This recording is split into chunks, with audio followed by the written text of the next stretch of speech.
ஓகேவா?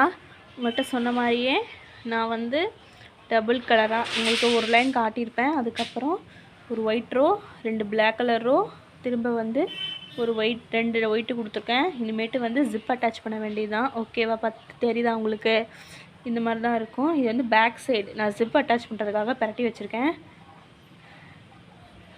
ரெண்டுமே கிட்டத்தட்ட ஒரே மாதிரி தான் இருக்கும். நீட் ஃபினிஷிங்காக இருக்கும், வேறு ஒன்றும் இல்லை. ஓகேவா? பார்த்திங்களா? எல்லாம் ஸ்ட்ரெச்சபிளாக இருக்கும். உங்களுக்கு கீழே விழுந்து ஒரு இது வச்சதை விட ஒன்றுத்துக்கு ஆகாது. ஓகே, ரெடி ஆகிட்டு நம்ம கடைசியாக சிங்கிள் க்ரோஷியோட ஃபுல்லாக முடிச்சிருக்கோம். இனிமேட்டு இதில் வந்து உங்களுக்கு ஜிப் வைக்க வேணாம் அப்படின்னு தோணுச்சுன்னா இந்த மாதிரி க்யூட்டான பட்டன்ஸ் இருக்கும். ஓகேவா?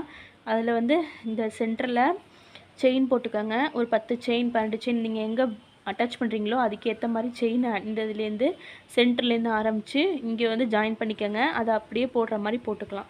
எனக்கு நான் அந்த வாட்டி ஜிப் வச்சுருக்கேன் இல்லையா, அந்த மாதிரி நான் ஜிப் தான் வைக்க போகிறேன். இது வந்து நான் ஹேண்ட் ஸ்டிச் பண்ணது. ஓகே, இது வந்து ஹேண்ட் ஸ்டிச் பண்ண ஜிப்பு.